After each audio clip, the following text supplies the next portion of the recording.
আসসালামু আলাইকুম বন্ধুরা আজকে একটি চায়না সিআরটি টেলিভিশনের সার্কিট নিয়ে আসলাম। তো এই সার্কিটটির problem power problem, vertical problem এবং কি স্ট্যান্ড বাই হয় না, 180 ভোল্ট প্রবলেম। তো এই সমস্যাটি কিসের জন্য হয় স্টেপ বাই স্টেপ কাজ করে দেখাবো। বি প্লাস ভোল্টেজ, আমাদের এখানে ভোল্টেজ আছে কিন্তু দেখুন, কিন্তু আমাদের পাওয়ার সাইডে কিন্তু ফিল্টার ক্যাপাসিটার 260 ভোল্ট আছে।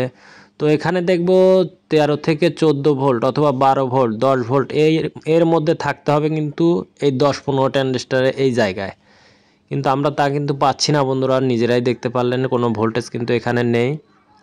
তো সেই ক্ষেত্রে এই সমস্যাটি, এই ভোল্টেজটা যদি ড্রপ হয় তাহলে কি কারণে ড্রপ হয় সেটা আপনাদেরকে বিস্তারিত দেখাবো। দেখুন ফিল্টার ক্যাপাসিটার ভোল্টেজ রয়ে গেছে, যার কারণে বুঝলাম পাওয়ার সাইডে আমাদের এখানে প্রবলেম আছে। তো আমি ফিল্টার ক্যাপাসিটারের কালেকশনটি ডিসকানেক্ট করে নিলাম। তো এখানে যে ভেরিয়েবলটি থাকে, দেখুন ভেরিয়েবলটি কিন্তু আমাদের আগে দেখার কিছুই নেই। তো তার আগে আমরা অবশ্যই কিন্তু ফ্লাইব্যাক কালেকশনটি ডিসকানেক্ট করে নেব, কারণ অনেক সময় কিন্তু আমাদের ফ্লাইব্যাক শর্ট হওয়ার কারণে ভোল্টেজ আসে না। তো এখন বি প্লাস ভোল্টেজটা দেখব। বি প্লাস ভোল্টেজ আমরা পেলাম না। তো এখানে রেজিস্ট্যান্সগুলো দেখব। দেখুন এখানে রেজিস্ট্যান্সগুলো কিন্তু দেখুন সব ঠিক আছে, এটা ভোল্টেজ এসেছিল সব ঠিক আছে বন্ধুরা, এটাও কিন্তু ঠিক আছে। তার মানে কোনো সাইডে কিন্তু কোনো সমস্যা নেই রেজিস্ট্যান্স সাইডে। তো আমাদের যে কাজটি করতে হবে, এখানে ভেরিয়েবলটি দেখব, ভেরিয়েবলটি কিন্তু ঠিক আছে। এখানে 18-15 ট্রানজিস্টর আছে, এটা মেপে দেখব। হ্যাঁ এটা ঠিক আছে বন্ধুরা। তো এখানে 10-15 ট্রানজিস্টর একটি আছে, সেটা দেখব। তো এটা কিন্তু দেখুন এক সাইডে মাপ দেখাচ্ছে আর এক সাইডে মাপ কিন্তু দেখাচ্ছে না বন্ধুরা। এই যে এই সাইডে শর্ট দেখাচ্ছে, দেখতেই পারছেন। তো এটা না খুললে কিন্তু বোঝা যাবে না, আসলে মূলত এটা খুলতে হবে। দেখুন মাপ কিন্তু এক সাইডে দেখাচ্ছে না। তো আমরা 10-15 ট্রানজিস্টরটি কিন্তু খুলে নেব। তো দেখুন খুলে নিচ্ছি। তো এটা অনেক বড় লং ভিডিও হবে, কিন্তু অনেক কিছু শেখার আছে, আপনার মনোযোগ সহকারে এইটি শিখবেন, কারণ আপনার ভিডিও প্রবলেম সমস্যার থেকে শুরু করে A to Z। তো দেখুন বন্ধুরা, এই 10-15 ট্রানজিস্টরটি মাপছি, দেখুন ভালো করে খেয়াল করবেন। এই সাইডে মাপ দেখাচ্ছে না, আমরা এই পিনে নিলাম।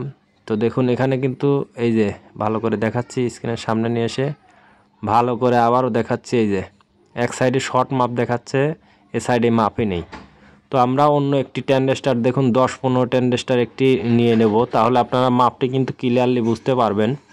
এই যে দেখুন, তো আমরা এই ট্রানজিস্টরটি নিয়ে নিয়েছি, ভালো করে দেখানোর ক্ষেত্রে এই কাজ করছি। তো এখন মাপছি দেখুন। তো দেখুন একদম পারফেক্ট ক্লিয়ার আছে, দেখতেই পারছেন কোনো ধরনের কোনো শর্টও নেই, কিছুই নেই। দুইটা পিনেই কিন্তু মাপ এক দেখাচ্ছে, কোনো ধরনের কোনো পরিবর্তন নেই। তো আমি এই ট্রানজিস্টরটি এখন লাগিয়ে নেব, তারপরে আপনাদেরকে ভোল্টেজটি মেজারমেন্ট করে দেখাবো, তাহলে আপনারা নিশ্চিত 100% শিওর হবেন। তো আসলে সমস্যাগুলো কি, আমরা মূলত ক্যাপাসিটার এটা সেটা ফেটে গেলেই হয়তো ওইসব ভিডিও করি না, কেননা ওইসব ভিডিওর দরকার নেই। তো দেখুন আমি ঝালাইটি করে নিচ্ছি বন্ধুরা, খুব যত্ন সহকারে ঝালাইটি করে নিলাম। দেখুন তো এখন ভোল্টেজটি দেখব, আসলে ভোল্টেজটি পাচ্ছি কিনা। এখানে যে আমাদের 13 থেকে 14 ভোল্ট দরকার। তো বন্ধুরা দেখুন ভোল্টেজটি কিন্তু অনেকটাই বেড়ে গেছে, দেখুন এখানে কিন্তু 13 ভোল্ট চলে এসেছে। তার মানে আমাদের বি প্লাস ভোল্টেজ 105 থেকে 110 পাবো, 105 থেকে 110 পাবো। আমরা কিন্তু এই ভোল্টেজটা পেলাম না বন্ধুরা, দেখুন 105 ভোল্ট। তার মানে 100% শিওর হয়ে গেলেন যে 10-15 ট্রানজিস্টরটি ডিস্টার্ব ছিল। তো দেখুন আমি এখানে ঝালাইটি দিয়ে নেব, আমাদের কাজ যেটা। তো ঝালাই দেওয়ার পরে আমাদের যে কাজটি হবে এখন ভোল্টেজটি মেজারমেন্ট করার। তো দেখুন বন্ধুরা, আমরা ভোল্টেজটি মেজারমেন্ট করে দেবো। বি প্লাস ভোল্টেজ কিন্তু একদম 100% চলে এসেছে, 105 ভোল্ট, 4 থেকে 5 ভোল্ট কিন্তু চলে এসেছে। হাই ভোল্টেজ 180 কিন্তু আমরা পাচ্ছি না বন্ধুরা। দেখুন আমাদের হাই ভোল্টেজ হয়েছে কিনা সেটা আগে দেখব। আউটপুট ট্রানজিস্টরে অনেক কালেকশন দিলেই বুঝতে পারবো যে হাই ভোল্টেজ হচ্ছে কিনা। তো তার আগে যে কাজটি করা লাগবে বন্ধুরা, অতি ফার্স্টে আমরা ক্যাপাসিটারটি চেঞ্জ করে নেব। 10 ইউএফ 250 ভোল্ট, 10 ইউএফ 250 ভোল্ট এই ক্যাপাসিটারটি কিন্তু অনেক গুরুত্বপূর্ণ একটি ক্যাপাসিটার। দেখুন আমরা এই ক্যাপাসিটারটি চেঞ্জ করার পরে কিন্তু আপনারা রেজাল্টটি পেয়ে যাবেন বন্ধুরা। দেখুন তো আমার এই ভিডিওটি ভালো লাগলে চ্যানেলটি সাবস্ক্রাইব করে সাথেই থাকবেন নতুন নতুন ভিডিও পাওয়ার জন্য। দেখুন 10 ইউএফ 250 ভোল্ট ক্যাপাসিটারটি কিন্তু আমরা চেঞ্জ করে নিচ্ছি, দেখতেই পারছেন। তো আমরা পুরাতন একটি সেট থেকে একটি ক্যাপাসিটার খুলে নিলাম। দেখুন এই যে বন্ধুরা 10 ভোল্ট। তো এই ক্যাপাসিটারটি লাগানোর পরে রেজাল্টটা আপনারা নিজেরাই বুঝতে পারবেন। আর ভিডিওটা মনোযোগ সহকারে দেখবেন, এখানে অনেক কিছু শিকার আছে। তো একটা সেটের মধ্যে সব ধরনের কাজ কিন্তু এখানে পেয়ে গেলেন। তো যার কারণের জন্য অবশ্যই মনোযোগ সহকারে কিন্তু কাজটি আপনাদেরকে দেখতে হবে, নাহলে কিন্তু কিছুই বুঝতে পারবেন না। আমরা ক্যাপাসিটারটি ঝালাই দিয়ে নিলাম দেখুন। তো দেখুন ঝালাই দেওয়ার পরে দেখুন আমরা ভোল্টেজটি মেজারমেন্ট করে দেখব, তাহলে কিন্তু আপনারা বুঝতে পারবেন আসলে সমস্যাটা কী ছিল, কী আসার বিষয়। তো দেখুন বন্ধুরা, আমরা কিন্তু দেখুন ভোল্টেজটি পেয়ে গেলাম, হাই ভোল্টেজও কিন্তু দেখুন চলে এসেছে, দেখতেই পারলেন বন্ধুরা। তার মানে ক্যাপাসিটারটি লাগানোর পরে দেখুন হাই ভোল্টেজ কিন্তু 180 ভোল্ট আমরা পেয়ে গেছি বন্ধুরা। ভালো করে দেখাচ্ছি 170 ভোল্ট। তার মানে স্ক্রিনে যাব, স্ক্রিনে যাওয়ার পরে দেখব বন্ধুরা স্ক্রিনের কী অবস্থা। স্ক্রিনে যাব বন্ধুরা, দেখুন এই অবস্থানে আছে। তো এই সমস্যাটা কিসের জন্য হয়, কী কারণে হয়, কোন সমস্যা থাকলে এই সমস্যা হতে পারে আপনাদেরকে বিস্তারিত দেখাবো এখন। তো দেখুন এখানে ইয়পকল তারের যে কালেকশন আসছে, এখানে কিন্তু আমরা 10 থেকে 12 অথবা 13, 14, 15 পর্যন্ত এখানে ভোল্ট পাবো। এই যে দেখুন এখানে কিন্তু আমরা ভোল্ট পাচ্ছি না, দেখতেই পারছেন। এটা কিন্তু এই যে দেখুন এটা কিন্তু অলরেডি কিন্তু 24 ভোল্ট 25 ভোল্ট আমরা পাচ্ছি, তার মানে ভোল্টটা ঠিক আছে।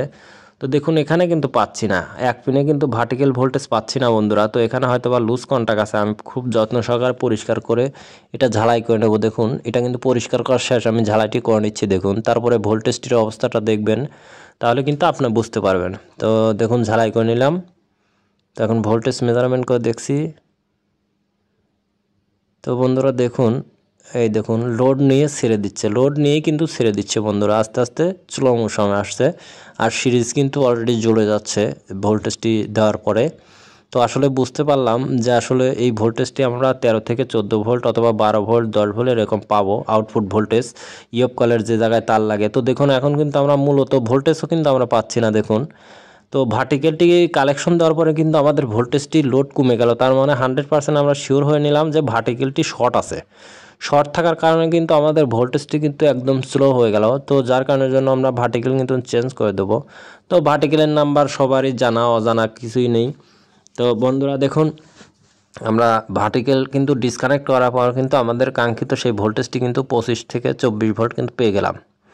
তো 100% শিওর হয়ে গেলাম ভার্টিক্যাল শর্ট আছে। তো ভার্টিক্যালটি খুলে নেব। দেখুন বন্ধুরা, আমাদের এই ভিডিওটি ভালো লাগলে চ্যানেলটি সাবস্ক্রাইব করে সাথেই থাকবেন নতুন নতুন ভিডিও পাওয়ার জন্য। দেখুন তো আমি ভার্টিক্যালটি চেঞ্জ করে নেব। তো এর আগে যে ভিডিও দিয়েছিলাম ভার্টিক্যাল সমস্যা হলে, ভার্টিক্যাল হয়ে থাকলে, তবে এটা কিন্তু ভার্টিক্যাল হয়ে নেই, ভার্টিক্যালের থেকে একটু হাইট বেড়ে আসে, যার কারণের জন্য কিন্তু আমরা আইসির থেকে কোনো প্রবলেম না, আইসির থেকে কিন্তু ভার্টিক্যাল ভোল্টেজটা আসছে। সিস্টেম আইসির থেকে ভার্টিক্যাল ভোল্টেজ না আসলে কিন্তু আমাদের এই ভোল্টেজটা কিন্তু এরকম একটু বড় হবে না। তো দেখুন আমি কিন্তু অলরেডি কিন্তু ক্লিয়ারলি দিচ্ছি, দেখতেই পারছেন। আমি কিন্তু অলরেডি কিন্তু লাগিয়ে নিয়েছি ভার্টিক্যালটি। তো ভার্টিক্যাল লাগানোর পরে কী রেজাল্ট আসবে অবশ্যই কিন্তু আপনাদেরকে দেখাবো। আর আমার এই ভিডিওটি ভালো লাগলে চ্যানেলটি সাবস্ক্রাইব করে সাথেই থাকবেন নতুন নতুন ভিডিও পাওয়ার জন্য। তো দেখুন আমি কিন্তু অলরেডি ঝালাই দিয়ে নিচ্ছি, ভার্টিক্যালটি ঝালাই দিয়ে নিচ্ছি বন্ধুরা। দেখুন ঝালাই দেওয়া শেষ। তো আপনাদের ভোল্টেজটি দেখাবো এখন। দেখুন বন্ধুরা আমাদের ভোল্টেজটি এখন কি অবস্থানে আছে দেখুন, 25 থেকে 26 ভোল্ট কিন্তু আমাদের চলে এসেছে। ভোল্টেজ কিন্তু আগের থেকে একটু বেড়েছে বন্ধুরা, কেননা আউটপুট ভোল্টেজ বন্ধুরা, আউটপুট ভোল্টেজ কিন্তু আমরা 13 ভোল্ট পেয়ে গেছি, 13 ভোল্ট। তার মানে 26 ভোল্ট এসেছে ভার্টিক্যালে, আউটপুট ভোল্টেজ কিন্তু আমরা 13 ভোল্ট পেয়েছি, অর্ধেক পাবো। দেখুন এই যে 26 ভোল্ট আপনাদেরকে দেখাচ্ছি ভালো করে। তো আমরা স্ক্রিনে গিয়ে স্ক্রিনের কী অবস্থা তাহলে কিন্তু বুঝতে পারবো। তো বন্ধুরা এখন ডিশ লাইনটি লাগিয়ে দেবো। তো সেট ইজ ওকে হয়ে গেছে বন্ধুরা, দেখতেই পাচ্ছেন। আজকের মতো বিদায় নিচ্ছি, ভালো থাকবেন, আল্লাহ হাফেজ।